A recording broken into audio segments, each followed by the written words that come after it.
राजा रघुवंशी और सोनम रघुवंशी ये वो दो नाम हैं जिनकी कहानी ने पूरे भारत को ये सोचने पर मजबूर कर दिया है कि क्या अब भी इंसानों में इंसानियत जिंदा है या नहीं। आखिर किस पर विश्वास किया जाए।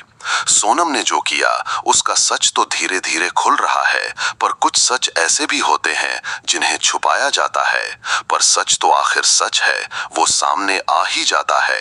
ऐसा ही एक सच हम आपके सामने रखने वाले हैं कि आखिर उस रात होटल के कमरे में राजा ने ऐसा क्या देख लिया था जिसकी भनक सोनम को भी हो गई और जिसके बाद इतनी बड़ी घटना को सोनम ने अंजाम दे डाला। पर दोस्तों, इससे पहले कि हम कहानी में आगे बढ़ें, अगर आप भी चाहते हैं कि राजा रघुवंशी को न्याय मिले तो वीडियो को लाइक करके कमेंट बॉक्स में वी वांट जस्टिस जरूर लिख दीजिए। आइए जानते हैं उस रात का पूरा सच। 9 जून 2025 रात 1:07 वाराणसी गाजीपुर हाईवे। ढाबे के चारों ओर नीम की छांव में उजाले और अंधेरे की लड़ाई चल रही थी। एक ओर स्टील के गिलास में छलकती चाय की भाप थी और दूसरी ओर वो लड़की, उसके चेहरे पर धूल और खून के धब्बे थे। आंखों में जैसे हजार तूफान थमे हुए हों, बाल बेतरतीब, होठ सूखे और कपड़े जैसे किसी हादसे से बचकर आई हो। साहिल यादव, जो ढाबे का मालिक था, खुद चौंक गया। इतनी रात में कोई लड़की अकेली इस हाल में। भाई, एक फोन, बस एक कॉल। लड़की की आवाज कांप रही थी, जैसे किसी ने उसकी सांसें भी चुरा ली हों। साहिल ने बिना पूछे मोबाइल आगे बढ़ा दिया। लड़की ने कांपते हाथों से फोन लिया और एक नंबर डायल किया। भाई, मैं सोनम बोल रही हूँ। फोन पर सन्नाटा छा गया। फिर दूसरी तरफ से सिर्फ एक चीख सुनाई दी, सोनम, तू जिंदा है।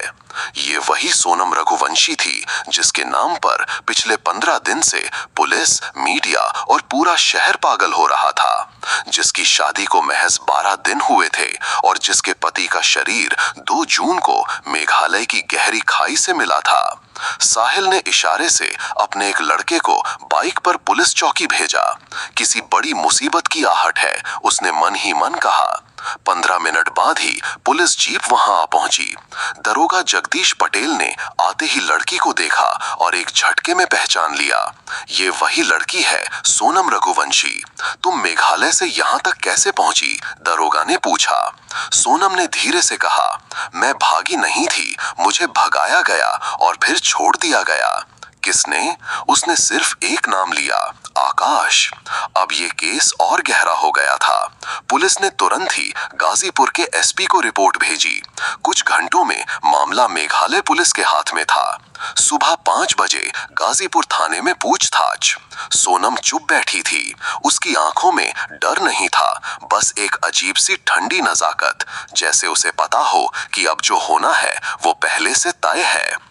तुम्हारे पति की लाश मिली है और तुम्हारा नाम इस कत्ल में शामिल है। तो सोनम ने पहली बार सीधा देखा।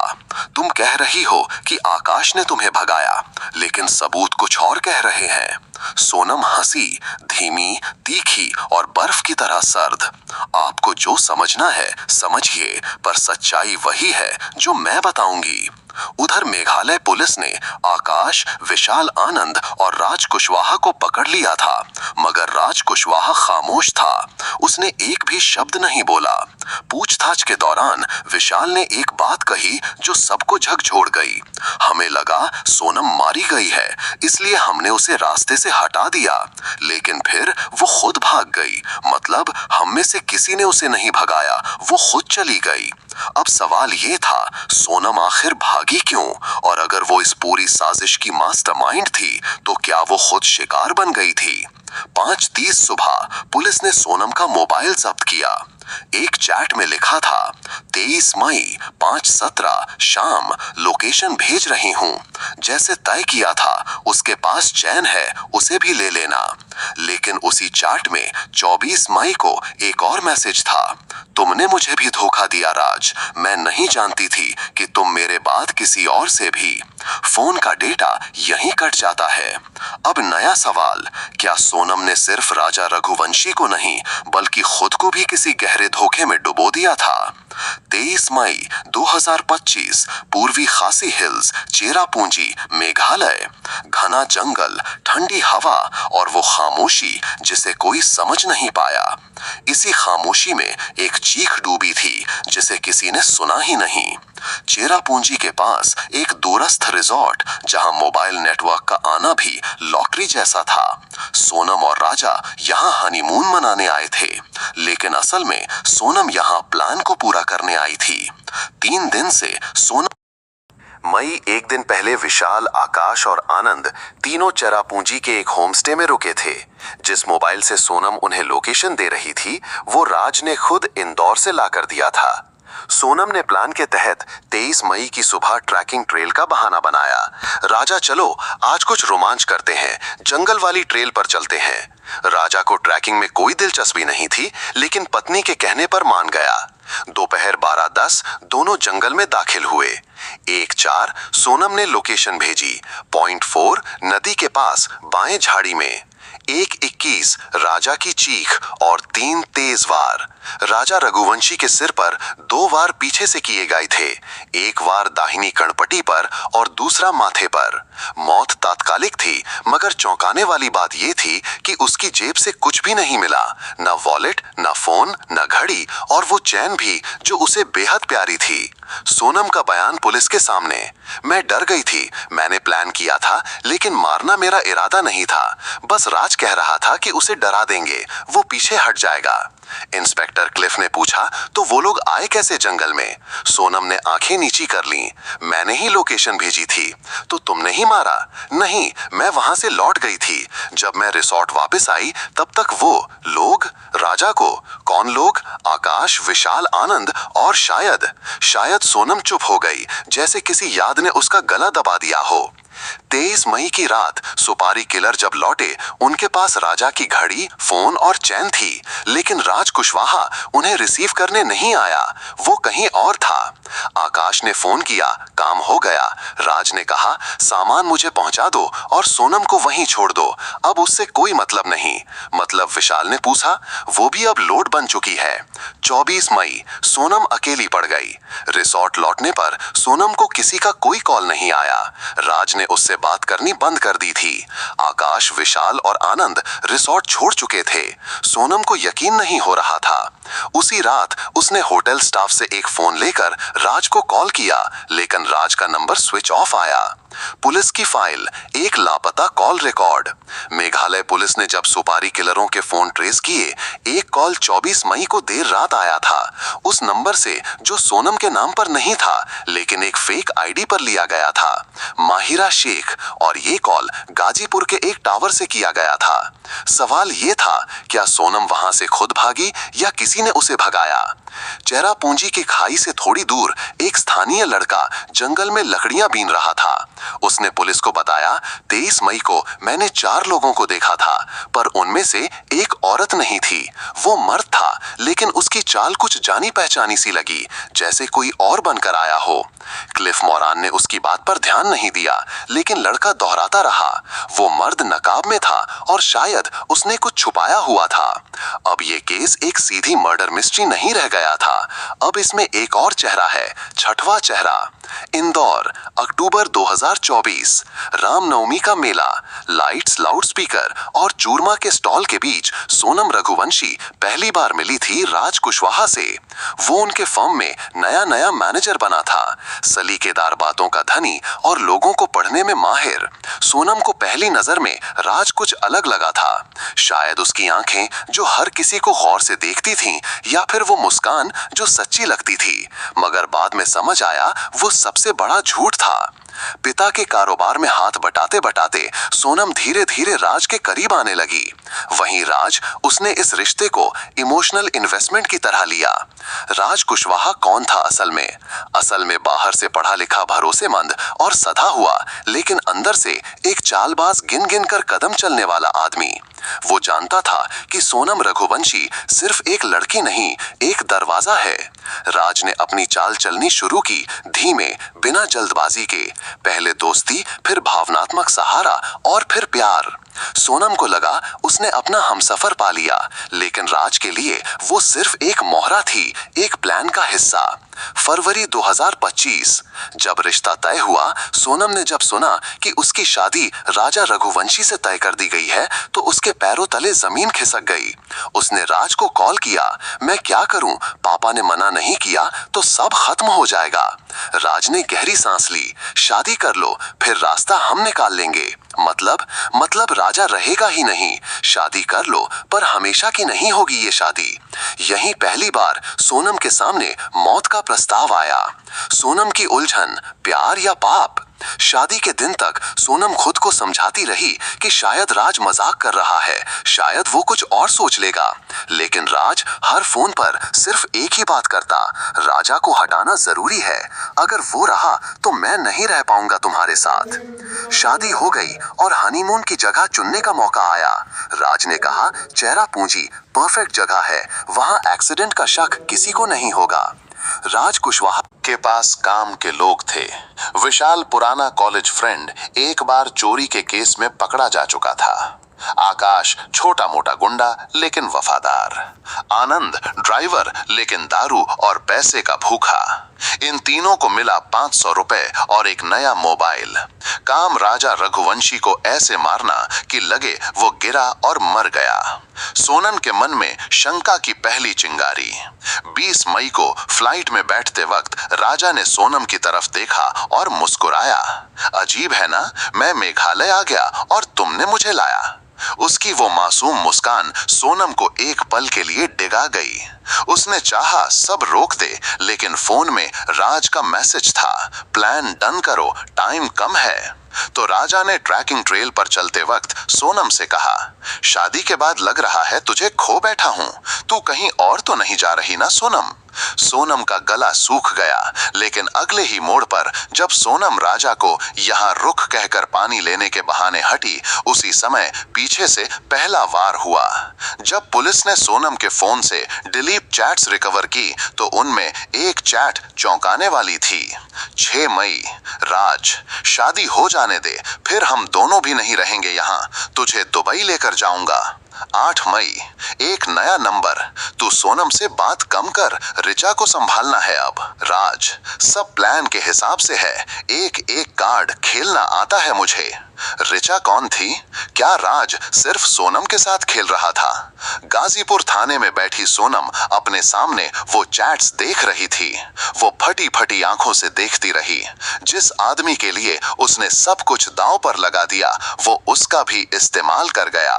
दरोगा ने पूछा, अब बोलो सोनम, तुम कातिल हो या शिकार? सोनम ने जवाब नहीं दिया। उसने बस एक सवाल पूछा, अगर प्यार भी इस्तेमाल हो जाए तो क्या वो भी जुर्म होता है? 11 मई 2025, इंदौर। रघुवंशी परिवार का बंगला, दोपहर के 3 बजे। हल्दी की रस्म खत्म हुई।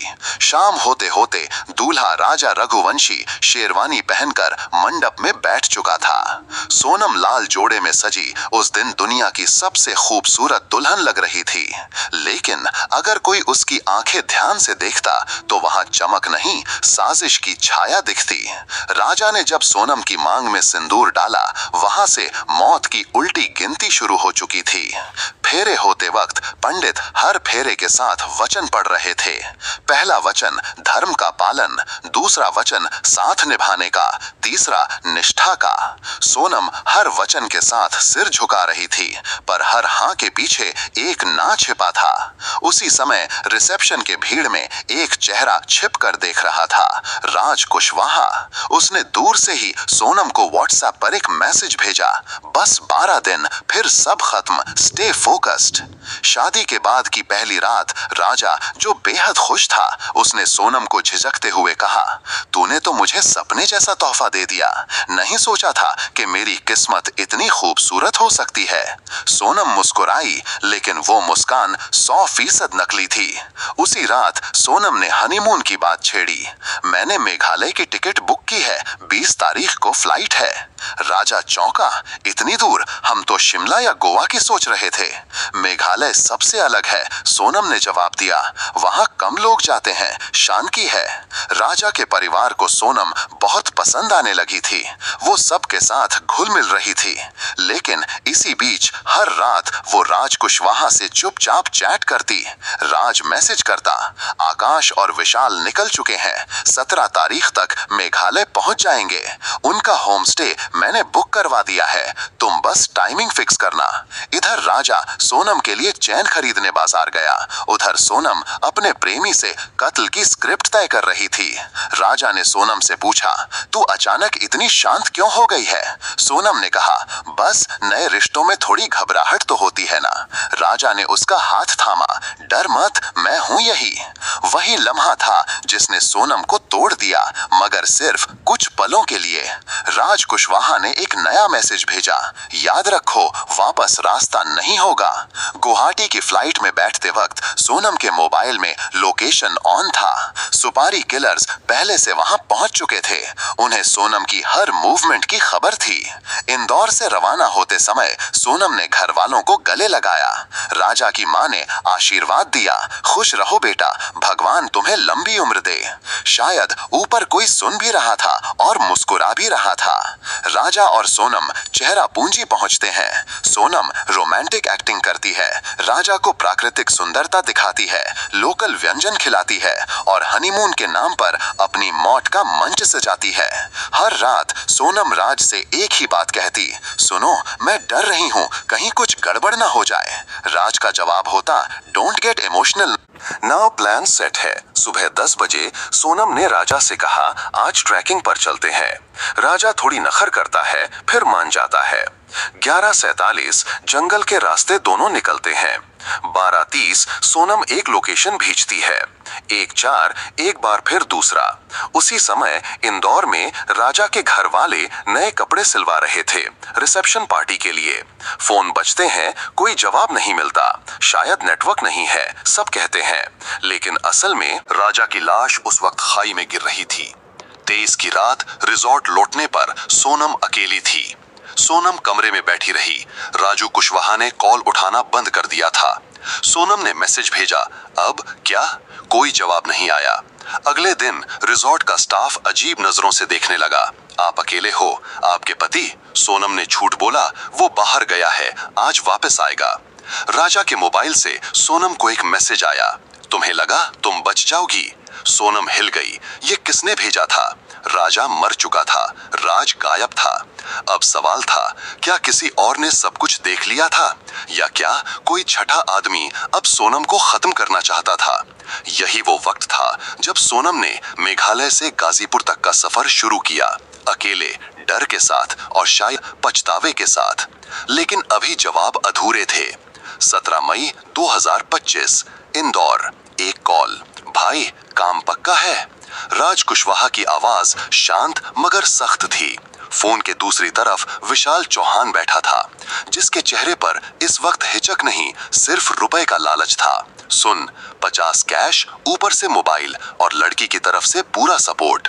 जगह मेघालय है, राज रघुवंशी नाम है, एक्सीडेंट जैसा लगना चाहिए। विशाल ने फोन काटा और आकाश व आनंद को देखा। खेल शुरू होने वाला है। तीनों की पहचान हत्यारे या मोहरे। विशाल चौहान एक बेरोजगार इंजीनियर जो अपने दोस्त राज से हमेशा मदद मांगता रहा। आकाश राजपूत गैरेज में काम करता था, लेकिन रात में जुए और स्मगलिंग से पैसा कमाने का चस्का था। आनंद मिश्रा ड्राइवर, शराबी और मौके का शिकार। एक बार पुलिस केस से बचाने में राज ने उसकी मदद की थी। तीनों एक दूसरे को कॉलेज से जानते थे, लेकिन उन्हें ये नहीं पता था कि इस बार वे एक ऐसे खेल का हिस्सा बनने जा रहे हैं जिसमें मौत सिर्फ एक टारगेट नहीं, एक चुपचाप चलती चाल थी। 17 मई की रात रवाना होने से पहले राज ने इंदौर के बाहरी इलाके में एक पुराना मोबाइल थमाया, जिसमें पहले से ही सिर्फ सोनम का नंबर सेव था, दीदी के नाम से। जब वो लोकेशन भेजे, सीधा वहीं जाना है। मारने के बाद जो भी उसके पास हो, घड़ी, चैन, वॉलेट, सब मेरे पास पहुंचा देना। और लाश, राज ने कहा, सुनसान जगह है, खाई में फेंक दो, पुलिस को लगेगा ट्रैकिंग करते वक्त गिर गया। 18 से 20 मई मेघालय। 3 परछाइयां, तीनों ट्रेन और बस से गुवाहाटी पहुंचे। फिर वहां से टैक्सी लेकर चेरापूंजी की ओर बढ़े। एक होम स्टे पहले से बुक था, नकली नामों से। सोनम और राजा अभी इंदौर में थे, लेकिन कातिलों की टीम पहले से ग्राउंड सेट कर रही थी। आकाश को जब शक हुआ कि सोनम और राज कहीं उन्हें इस्तेमाल करके फंसा ना दें, तो विशाल बोला, भाई लड़की अपनी है, वो खुद प्लान कर रही है और राज तो अपने यार जैसा है।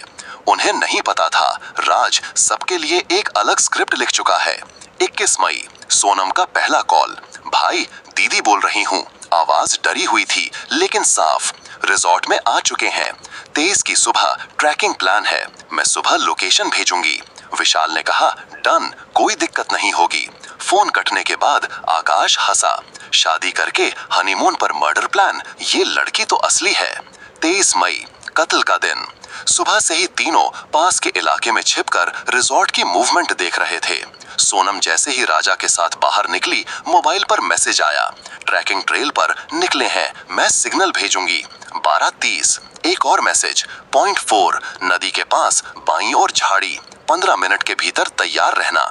1 बजे तीनों झाड़ियों के पीछे तैयार खड़े थे। 1:04, सोनम पीछे मुड़ी और धीरे से सिर हिलाया। राजा झुका ही था जूते के फीते बांधने, और ठीक उसी पल पहला वार सर के पिछले हिस्से पर, दूसरा वार दाई कनपटी पर, तीसरा मौत की मोहर। राजा वहीं ढेर हो गया। लाश का सफाया, एक्सीडेंट बनाने की कोशिश। तीनों ने राजा की बॉडी को पकड़कर पास की खाई में फेंक दिया। मोबाइल, चैन, घड़ी सब अपने पास रखा। आकाश ने कहा, अब? विशाल बोला, अब राज से मिलकर सामान देना है। लेकिन उस दिन राज ने फोन उठाना बंद कर दिया। 24 मई, पहला फुट। राज से संपर्क न मिलने पर आकाश ने सोनम को कॉल किया। तेरा राज तो गायब हो गया, अब क्या? सोनम बोली, क्या मतलब? मतलब अब हमें शक हो रहा है कि ये सब हमें फंसाकर सारा माल खुद रखने का प्लान था। विशाल ने कहा, चलो निकलते हैं यहाँ से। तीनों भाग निकले, लेकिन जाने से पहले आकाश ने एक काम किया, राजा का मोबाइल किसी और को बेच दिया। एक नया चेहरा, महिरा शेख। राजा के फोन का IMEI जब पुलिस ने ट्रैक किया तो वो गाजीपुर में एक्टिव मिला और नाम रजिस्टर था महिरा शेख। पुलिस का शक गहरा हो गया। क्या चौथा नहीं, छठा आदमी इस कत्ल में शामिल था? या वो आदमी अब सोनम को खत्म करना चाहता था? विशाल की गिरफ्तारी, पहली गवाही। जब मेघालय पुलिस ने विशाल को पकड़ा तो उसने एक अजीब बात कही, हमने जो किया वो सिर्फ पैसे के लिए था। लेकिन राज ने हमें जो बताया उसमें एक बात नहीं थी कि वो सोनम से भी खेल रहा है। मतलब वो हमें भी मार सकता था अगर सोनम भाग न जाती। गिरफ्तारी के बाद विशाल के पास एक वॉइस रिकॉर्डिंग मिली जिसमें राज और विशाल के बीच की बातचीत थी। राज, काम के बाद किसी को शक नहीं होना चाहिए, और हाँ, ज्यादा सवाल पूछने की आदत मत डाल, अगला नंबर तेरा भी हो सकता है। 21 मई 2025, चेरापूंजी, मेघालय। सुबह की हल्की धूप पहाड़ियों पर गिर रही थी। हवा में गीली मिट्टी और बारिश की बूंदों की खुशबू थी। दूर तक फैली हरियाली और झरनों की कलकल आवाज, हर किसी को लगता कि ये जगह स्वर्ग से कम नहीं। लेकिन इस स्वर्ग में उस दिन 2 लोग एक नर्क लेकर आए थे, सोनम और राजा रघुवंशी। रिसोर्ट के स्टाफ को लगा कि ये जोड़ा बेहद प्यार करने वाला है। दोनों एक दूसरे का हाथ पकड़े झील की ओर जाते, फोटोज क्लिक करते और अक्सर कमरे से हंसी की आवाज आती। लेकिन उस हंसी के पीछे एक अधूरी चीख थी, राजा की आखिरी चीख। हनीमून की झूठी किताब जिसमें पन्ने थे कत्ल के। रिसोर्ट के गेस्ट बुक में सोनम ने लिखा था, this is a dream come true, thank you for the peaceful moments. और ठीक उसके नीचे एक तारीख लिखी थी, 23 मई 2025। ये वही दिन था जिस दिन राजा की मौत तय थी। राजा रघुवंशी, एक मासूम जिसे शक ही नहीं था। राजा इंदौर के एक संभ्रांत रघुवंशी परिवार से था, भोला, शरीफ और सीधा। उसे लगा था कि सोनम को वो खुश रखेगा। शादी के बाद ये ट्रिप एक नई शुरुआत होगी। हनीमून, जून के 2 दिन तक राजा ने सोनम को ढेरों गिफ्ट दिए, एक अंगूठी, एक कश्मीरी शॉल और एक प्यारा सा हैंड नोट। हमेशा साथ चलने का वादा किया है मैंने। लेकिन सोनम का मन कहीं और था। अपने प्रेमी राज कुशवाहा के चाट में जो बार बार एक ही बात कहता, टाइम सही है, मौका मत चूकना। 22 मई की रात, आखिरी दावत। रिसॉर्ट के कैंडल लाइट डिनर में दोनों ने एक साथ बैठकर वाइन पी। राजा ने कहा, तेरे लिए कुछ करना चाहता हूं, हमारी नई जिंदगी की यादगार बना दूं। सोनम ने उसका हाथ पकड़कर कहा, बनाओ ना। और उसी रात उसने अपने मोबाइल से लोकेशन चेक की। जीपीएस ऑन था। राजा को नींद आ गई। सोनम खिड़की पर बैठकर चुपचाप बाहर देखती रही। उसकी आंखों में कुछ बह रहा था, शायद आंसू, शायद डर, या शायद सिर्फ ग्लानि। 23 मई सुबह 10:43 सोनम ने राजा से कहा, राजा थोड़ा झिझका, मैं ट्रैकिंग में अच्छा नहीं हूं। मैं हूं ना, उसने मुस्कुरा कर कहा। वे पैकिंग कर चुके थे। दोपहर में ट्रैक पर जाना था। सोनम ने एक छोटा बैग लिया, उसमें पानी की बोतल, चॉकलेट और एक फोन। ट्रैकिंग ट्रेल, जहां ट्रैक बंद होता है और मौत शुरू। 12:30 दोपहर, दोनों ट्रैकिंग के रास्ते पर चल रहे थे। सोनम आगे, राजा पीछे। 1 बजे दोपहर, सोनम ने झाड़ी के पीछे छिपे 3 लोगों को लोकेशन भेजी। अब पॉइंट 4 क्लियर। 1:03 राजा ने जूते के फीते बांधने के लिए झुकते हुए पूछा, तू कहां जा रही है? पानी लाने, सोनम ने जवाब दिया। 1:04 पहला वार। हत्या के बाद शांति जैसी कभी नहीं थी। राजा की लाश जब खाई में गिराई गई, झरने की आवाज में वो धप दब गई। सोनम वहीं बैठ गई, पास की एक चट्टान पर, चेहरा सपाट, आंखें खाली। आकाश ने पूछा, अब क्या? सोनम बोली, अब तुम जाओ, मैं वापस जाकर कह दूंगी वो ट्रैकिंग पर भटक गया। लेकिन यहीं आया पहला झटका। जब सोनम रिसॉर्ट लौटी, वहां सब सामान्य था, लेकिन रात 9 बजे राज ने फोन उठाना बंद कर दिया। रात 11:12 पर सोनम को एक मैसेज आया, तू भी रास्ते में है। अब भाई की एक लहर उसके शरीर में दौड़ गई। 24 मई। सन्नाटा और सवाल। अगली सुबह रिसॉर्ट के मैनेजर ने पूछा, मैम मिस्टर राजा साथ नहीं है? सोनम ने कहा, वो कहीं भटक गए, शायद लौट आएंगे। लेकिन उसी दिन स्थानीय पुलिस को एक लाश की सूचना मिली। एक ट्रैकर ने खाई में गिरी बॉडी देखी थी। 25 मई सोनम पर लपेटने लगी। गिरफ्त। पुलिस रिसॉर्ट पहुंची। सोनम ने डरते डरते बयान दिया, हम घूमने निकले थे, वो कहीं आगे बढ़ गए और मैं पीछे रह गई, तब से नहीं लौटे। लेकिन एक गवाह ने कहा, मैंने उन्हें साथ में जाते देखा था और मैम अकेली लौट आई। अब शक गहराने लगा था। रिसॉर्ट के सीसीटीवी से सामने आया कि सोनम ने उसी सुबह किसी को फोन किया था। नंबर था फर्जी नाम से रजिस्टर्ड। इस नंबर से एक दिन पहले एक और लोकेशन शेयर हुई थी, वहीं की जहां राजा की लाश मिली थी। अब पुलिस के पास काफी कुछ था, मगर सबसे खतरनाक चीज अभी बाकी थी। राज कुशवाहा गायब। 25 मई 2025 ईस्ट खासी हिल्स पुलिस स्टेशन मेघालय।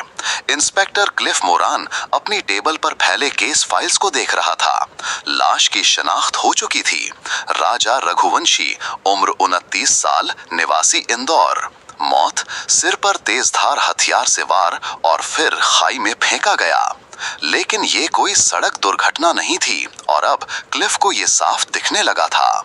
लाश के साथ क्या नहीं मिला। पुलिस जब लाश तक पहुंची तो कई चीजें गायब थीं।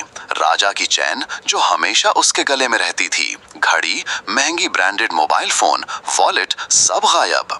क्लिफ ने अपने साथी से कहा, ये एक्सीडेंट नहीं है, ये कत्ल है और लूट भी। 26 मई कॉल डेटा रिकॉर्ड और मोबाइल लोकेशन। राजा के मोबाइल की आखिरी एक्टिविटी 23 मई को 1:02 पर हुई थी। एक इनकमिंग कॉल, फिर 1:04 पर फोन का नेटवर्क गायब हो गया। लेकिन 2 दिन बाद 25 मई को वही मोबाइल गाजीपुर उत्तर प्रदेश में एक्टिव हुआ। क्लिफ की आंखें सिकुड़ गईं। ये फोन चुराकर कोई दूर ले गया है या किसी को पहुंचाया गया है। अब शक की सुई घूम रही थी सोनम के इर्द गिर्द और उससे भी ज्यादा राज कुशवाहा के आसपास। चोरी गई चैन कहां पहुंची? विशाल की गिरफ्तारी के बाद पुलिस ने उससे जो सामान जब्त किया उसमें एक सोने की चैन थी, बिना पेंडेंट के। पेंडेंट में नाम खुदा हुआ था, RR ये किसका है? विशाल चुप, लेकिन रिकॉर्डिंग ने जवाब दिया, राज, सब उसका सामान मेरे पास पहुंचा देना। चैन, फोन, घड़ी मैं बाद में तुम्हें तुम्हारा हिस्सा दूंगा। राज कुशवाहा अब तक गायब। राज जो पहले सबका मास्टरमाइंड था, अब फोन नहीं उठा रहा था, ना सोनम को ना सुपारी किलर्स को।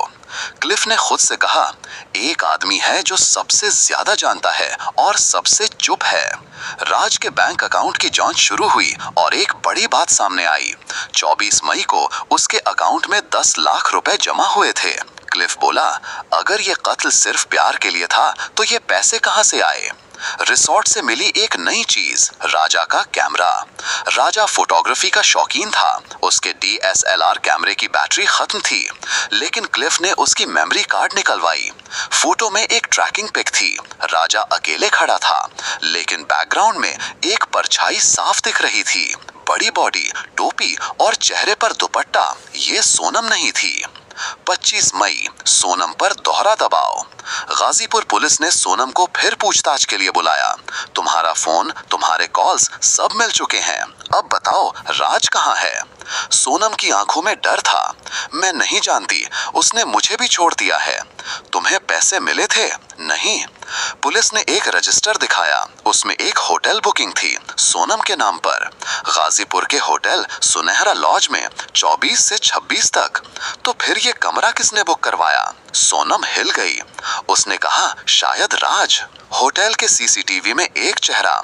24 मई की शाम को होटल में एक पुरुष घुसा।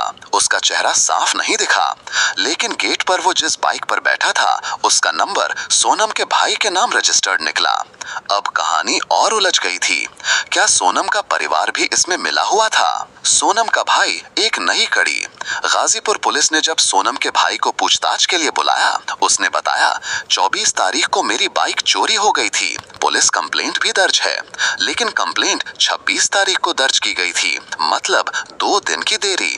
और इसी दौरान बाइक उसी होटल में देखी गई। क्लिफ ने कहा, किसी ने बहुत सोच समझकर सब प्लान किया है। दरअसल ये और कोई नहीं, सोनम ही थी। सोनम ने ही राजा को रास्ते से हटा दिया। पर सवाल ये है कि आखिर उसने ऐसा क्यों किया? अगर उसे राजा के साथ नहीं रहना था तो वो तलाक ले सकती थी, या फिर शादी ही न करती। ऐसा भी हो सकता है कि राजा ने उसे और राज को संदिग्ध हालत में देख लिया हो और इसी बात को छुपाने के लिए उसने ऐसा कदम उठाया हो। खैर, सवाल तो बहुत हैं, पर जवाब मिलने अभी बाकी हैं। आपकी क्या राय है? कमेंट में जरूर बताएं। क्या सोनम को इसके अलावा कोई रास्ता नहीं था? क्या वो इस मामले को तलाक लेकर नहीं निपटा सकती थी, या शादी ना करके भी वो राज के साथ भाग सकती थी? इस पर आप अपनी राय कमेंट बॉक्स में दीजिए।